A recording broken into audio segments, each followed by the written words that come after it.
नमस्कार, मेरा नाम है हर्षित और आप देख रहे हैं एयर नाउ। आज की सबसे बड़ी खबर से हम आपको रूबरू करवाने जा रहे हैं। मामला है मालेगांव ब्लास्ट केस का। 16 साल पुराना यह मामला, लेकिन आज एनआईए कोर्ट ने इस पे बहुत बड़ी सुनवाई की है।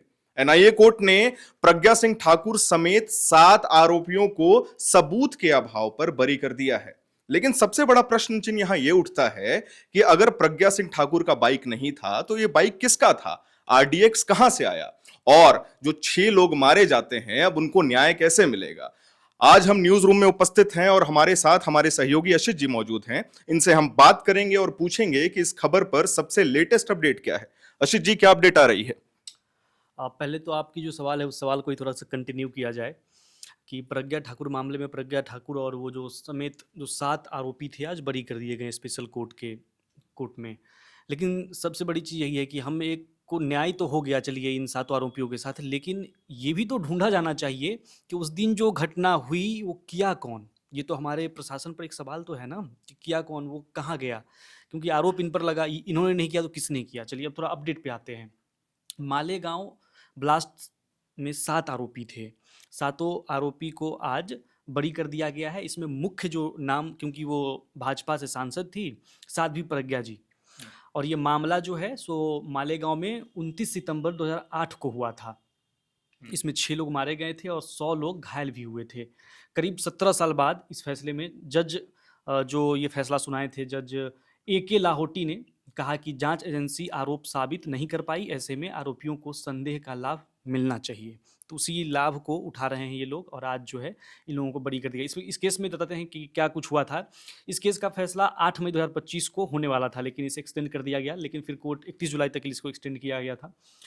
मालेगांव ब्लास्ट केस की जो शुरुआती जांच है वो ATS ने की थी 2011 में, और 2011 तक जो है ATS की थी। उसके बाद जो है ये इसे NIA को सौंप दिया गया था। फिर NIA ने 2016 में चार्जशीट दाखिल की। फिर 3 जांच एजेंसियों द्वारा 4 जज अब तक इसमें बदले। ठीक।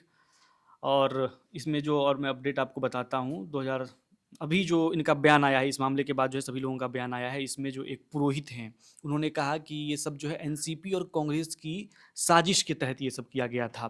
प्रज्ञा ठाकुर कह रही हैं कि हमें जो है 17 साल तक प्रताड़ित किया गया, हमें फंसाने की कोशिश की गई, षड्यंत्र के तहत भगवा को बदनाम करने की कोशिश। ये हमेशा चलता रहता है कि इस्लाम को एक तरफ कहा जाता है कि इस्लाम आतंकवाद है, लेकिन वैसे कोर्ट ने भी आज कहा कि किसी भी आतंकवाद का जो है कोई धर्म नहीं होता है। ये बहुत अच्छा प्रश्न आपने किया, क्योंकि सांसद रवि किशन ने यह साफ कहा है कि कोई भी भगवा आतंकवादी नहीं हो सकता, कोई भी सनातनी आतंकवादी नहीं हो सकता। वहीं दूसरी तरफ विपक्ष इस पे और कुछ बयान कर रहा है। विपक्ष का बयान अभी तक तो मैं नहीं पढ़ा हूँ, लेकिन अभी साध्वी प्रज्ञा जी का बयान आया, कोर्ट का मैं बयान अभी पढ़ा हूँ।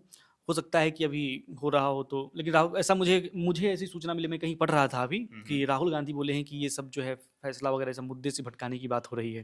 अब राहुल गांधी जी का भी मुझे समझ नहीं आता, कोर्ट की तरफ से ये दी गई है तो ऐसा कुछ कोर्ट की तरफ से निर्धारित समय थोड़ी होता है कि ऐसा कुछ हो रहा होगा तभी हम कर देंगे। लेकिन साध्वी प्रज्ञा ठाकुर का एक बहुत ही अच्छा बयान है, आप उसे पढ़िए। उन्होंने क्या कहा, कोई भी स्वेच्छा से हमारे साथ खड़ा नहीं हुआ, मैं जीवित हूं क्योंकि मैं एक सन्यासी हूं। उन्होंने एक षड्यंत्र के तहत भगवा को बदनाम किया। आज भगवा की जीत हुई है, हिंदुत्व की जीत हुई है, और जो दोषी हैं उन्हें भगवा सजा देंगे। कब देंगे? आज 17 साल हो गया है, लेकिन इस पे इतना डिले किया गया, इतना विलंब किया गया, और 17 साल के बाद जब ये डिसीजन आता है एनआईए कोर्ट के द्वारा, तो बरी कर दिया जाता है। अभी अभी आपको बताऊं, आज से कुछ दिन पहले ही जब ये मुंबई ट्रेन ब्लास्ट वाला मामला सामने आया था तो कई लोगों ने कहा कि बरी कर दिया गया सभी आरोपी को, तो फिर किया किसने? वैसे ही लोग मर गए हैं क्या? ठीक वही सवाल अभी उठता है। ठीक है, कोर्ट ने कहा इसका सम्मान होना चाहिए, कोर्ट का सम्मान सर्वोपरि है, उनका फैसला, लेकिन फिर किसने किया? ये जो लोग 6 लोग मारे गए, 100 लोग घायल हुए, ये किया किसने था? ये तो हमारे पुलिसिंग सिस्टम पे सवाल है ना। हर्षित हर्षित भाई, अभी हम लोगों को एक अपडेट, मतलब जानकारी के लिए जो है उन 7 आरोपियों को देखना चाहिए कि 7 आरोपी कौन कौन थे। साध्वी प्रज्ञा सिंह ठाकुर, आरोप था कि धमाके के लिए एक व्यक्ति देने की जिम्मेदारी ली। रामजी कलसांगरा और संदीप डांगे को सुधाकर धर द्विवेदी से मिलवाया। कर्नल रिटायर्ड प्रसाद पुरोहित, उनके ऊपर जो आरोप था कि अभिनव भारत संगठन शुरू किया था, संगठन के लिए 21 लाख रुपए जुटाएं, आरडीएक्स की व्यवस्था की और हथियार खरीदने में मदद की, मीटिंग में शामिल हुए और बम बनाने में तकनीकी मदद जो है ये पुरोहित जी की तरफ से की गई, ऐसा आरोप था। उसके बाद मेजर रिटायर्ड रमेश उपाध्याय संगठन के सीनियर सदस्य, प्लानिंग की बैठकों में शामिल रहे और तकनीकी और वैचारिक मदद करते थे। अजय राहीकार पर आरोप था कि संगठन के कोषाध्यक्ष थे, पैसे जुटाए और हथियार खरीदने के लिए दूसरों को पैसे दिए। सुधाकर द्विवेदी और राकेश दवाड़े के को पैसे देने का आरोप है। उसके बाद एक और आरोपी हैं सुधाकर धर द्विवेदी उर्फ शंकराचार्य, ये भी बैठक में शामिल रहे। बम लगाने वाले लोगों में संपर्क, बम लगाने वाले जो लोग थे उनसे संपर्क इन्हीं ने करवाया था। समीर कुलकर्णी पर आरोप था कि ये संगठन के सदस्य थे, बैठक में मौजूद रहे, प्रचार और लोगों को जोड़ने का काम करते थे। सुधाकर चतुर्वेदी, इनके घर में बम बनाए गए थे, मतलब जो बम की प्रक्रिया जो थी बनने की, ये बम जो है सुधाकर चतुर्वेदी के घर में बने थे। धमाके के लिए 2 लोगों को बम देने की बात कही थी, मतलब इन्हीं के द्वारा कहा गया था। कोर्ट में ये सारे आरोप, लेकिन ये जो आरोप मैं आपको बता रहा था, कोर्ट में आज ये सारे आरोप साबित नहीं हो पाए।